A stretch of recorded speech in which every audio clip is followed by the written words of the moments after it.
রাতের আকাশ অদ্ভুতভাবে নিস্তব্ধ ছিল, যেন আকাশটা নিজের বুক চাপা দিয়ে ধরেছে আর বাতাসের গায়ে জমে উঠেছে কোনো অদৃশ্য ভয়।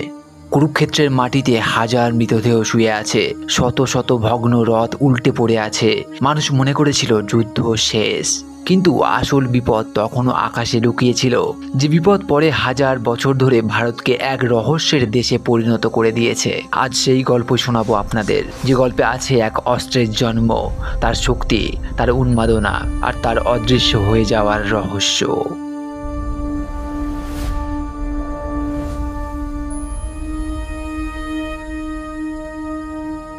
ব্রহ্মশিরা কোনো সাধারণ অস্ত্র ছিল না। পুরাণ বলে এই অস্ত্রের ধারণা প্রথম জন্ম নেয় ব্রহ্মার মনেই। যখন সৃষ্টি আর ধ্বংসের ভারসাম্য রাখতে হতো, তখন দেবতারা উদ্বিগ্ন হয়ে পড়তেন। মানুষের লোভ, ক্রোধ আর অন্যায়ের জন্য পৃথিবী ধ্বংসের দিকে এগোচ্ছে। তখন ব্রহ্মা এক শক্তিকে তৈরি করেন, অগ্নির থেকে উত্তপ্ত, বজ্রের থেকেও দ্রুত আর মৃত্যুর থেকেও গভীর। তাকে বলা হয় ব্রহ্মশিরা। বলা হয় যে এই অস্ত্র নিয়ন্ত্রণ করতে পারবে সে পৃথিবীকেও পুনর্গঠন করতে পারবে, আর যে নিয়ন্ত্রণ হারাবে সে পৃথিবীকেই শেষ করে দেবে। এই অস্ত্রের শিক্ষা দেওয়া হতো না, এটা অর্জন করতে হতো তপস্যা, শুদ্ধতা আর আত্মনিয়ন্ত্রণ দিয়ে। কিন্তু কুরুক্ষেত্র যখন শুরু হলো, তখন সেই নিয়ন্ত্রণ ভেঙে পড়ল।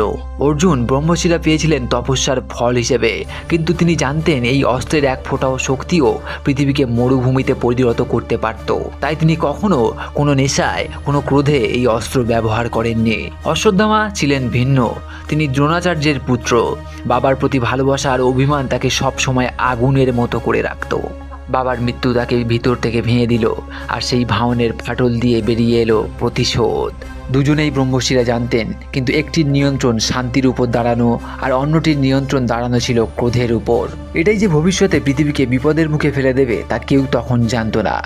যুদ্ধের শেষ রাত্রি, সব ক্লান্ত সৈনিকরা ঘুমিয়ে পড়েছে। হঠাৎ আকাশে এক অদ্ভুত কম্পন। কেউ যেন আকাশের বুক চিরে আলোর লম্বা রেখা টেনে দিল। সেই আলো উঠে আসছিল অশ্বত্থামার হাত থেকে। তার চোখে ছিল রাগ, প্রতিশোধ, বেদনা। তার মনে তখন কোনো যুক্তি কাজ করছিল না। তার শুধু মনে হচ্ছিল, এই পৃথিবী আমার থেকে আমার বাবাকে কেড়ে নিয়েছে, আমি পৃথিবীকে নিঃশেষ করে দেব। মন্ত্র পড়তেই আকাশের রং বদলে গেল। তার হাতের চারপাশে জ্বলতে লাগলো গোলাকার আগুনের রেখা। মাটি থরথর করে উঠল। ব্রহ্মশিরার জন্ম যে কত ভয়ঙ্কর, সেদিন মানুষ তা প্রত্যক্ষ করেছিল নিজের চোখে। অশ্বত্থামা অস্ত্র ছুড়ে দিলেন। আকাশের আগুনের লেজ রেখে এগিয়ে গেল সেই লাল শ্বেত তেজের বল। অর্জুন খবর পেলেন। তিনি বুঝলেন পৃথিবীর শেষ সময় চলে এসেছে। চোখ বন্ধ করে তিনি একই অস্ত্র আহ্বান করলেন। দুদিক থেকে দুইটি ব্রহ্মশিরা আকাশের দিকে ছুটে আসছিল। সেগুলো যদি সংঘর্ষ ঘটাতো, পৃথিবী খণ্ড খণ্ড হয়ে যেত। আকাশে আলো জমে উঠেছিল। এক মুহূর্তে মনে হয়েছিল চাঁদ আর সূর্যের আলো একসাথে ফুটেছে। এমন সময় ঋষি ব্যাস উপস্থিত হলেন। তার চিৎকার যেন আকাশ ভেদ করে নেমে এলো, অস্ত্র ফিরিয়ে নাও। অর্জুন মন্ত্র ফেরত নিলেন। অশ্বত্থামা আর পারলেন না।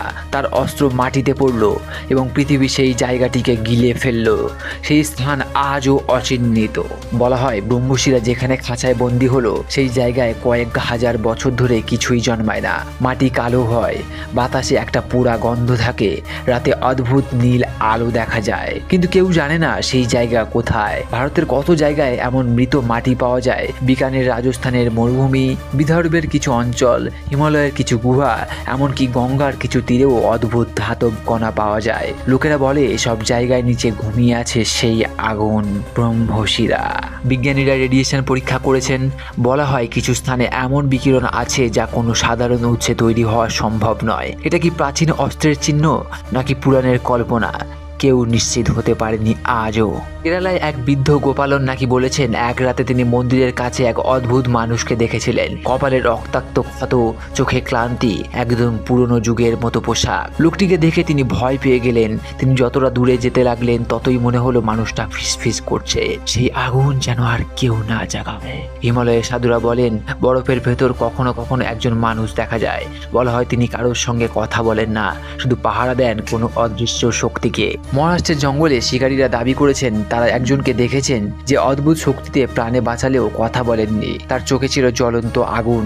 লোকেরা বলেছে ওই তো অশ্বত্থামা। এগুলি কি কেবল কাহিনী নাকি পুরনো বিশ্বের সত্যিকারের অভিশাপ, কেউ আজও জানতে পারেনি। 1945 সালে প্রথম পারমাণবিক বোমা ফাটা দেখা যায়। গবেষকরা বলেছিলেন এই আলো যেন কোথাও আগে দেখেছি। কেন এমন মনে হয়েছিল? কারণ মহাভারতের বর্ণনায় ব্রহ্মশিরার বিবরণ পারমাণবিক বিস্ফোরণের সাথে অদ্ভুতভাবে মিলিয়ে যায়। কিছু জায়গায় আছে যেখানে মাটির উপর স্তর কাঁচের মতো গলে গেছে, চারপাশে লোহা ধাতব গুঁড়া পাওয়া যায়। প্রাণী শতাব্দী ধরে আসে না, গাছ জন্মায় না। এগুলো কি ব্রহ্মশিরার আগুন নাকি অন্য কিছু অজানা ঘটনা?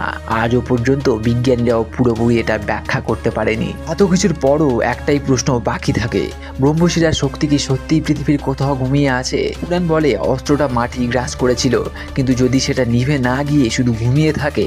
জঙ্গলের ভেতরে এমন জায়গা আছে যেখানে কম্পাস কাজ করে না, গুহায় গেলে অদ্ভুত ধাতব শব্দ হয়, রাতে পাহাড়ে নীল আগুনের মতো দেখা যায়। লোকেরা বলে ওগুলো নাকি অস্ত্রের শ্বাস। হয়তো অস্ত্রটা প্রাচীন কোনো গুহায় আছে, হয়তো হিমালয়ের বরফের নিচে চাপা পড়ে আছে, হয়তো কোনো সাধু পাহারা দিচ্ছেন, অথবা হয়তো অস্ত্রটা একেবারেই নেই। কিন্তু যদি থাকে তাহলে, আর যদি কেউ সেই শক্তিকে আবার জাগিয়ে তোলে, সম্ভাবনা যতই ক্ষীণই হোক, পৃথিবীর বিপদ ততটাই গভীর। রাতে যখন হাওয়া থেমে যায়, জঙ্গলে হঠাৎ দূরে আলো টিমটিম করে। কেউ কেউ বলে সেটা নাকি অঘুমন্ত্র অস্ত্রের শ্বাস প্রশ্বাস। অশ্বত্থামা আজও বেঁচে আছে কিনা কেউ জানেন না, ব্রহ্মশিরা আজও আছে নাকি কেউ জানেন না। কিন্তু পুরাণ আর ইতিহাসের মাঝখানে যে অদ্ভুত অন্ধকার জায়গা, আজও একটা আগুন জ্বলছে। সেই আগুনের নাম ব্রহ্মশিরা। বাকি সবই রহস্য, আর রহস্যগুলো জীবন্ত থাকে কারণ কেউ কখনো সব প্রশ্নের উত্তর দেয় না। আর তুমি যদি খুব ভালো করে শোনো, কখনো কখনো মনে হবে মাটির নিচে হালকা শব্দ হচ্ছে। হয়তো সেটা কোনো গুহার বাতাস, হয়তো কোনো প্রাচীন অস্ত্রের ঘুমন্ত্র নারী, কেউ জানে না। হয়তো জানা উচিত নয়। আজকের মতো এই পর্যন্তই। দেখা হবে পরের কোনো ভিডিওতে। ততক্ষণ ভালো থাকবেন, সুস্থ থাকবেন।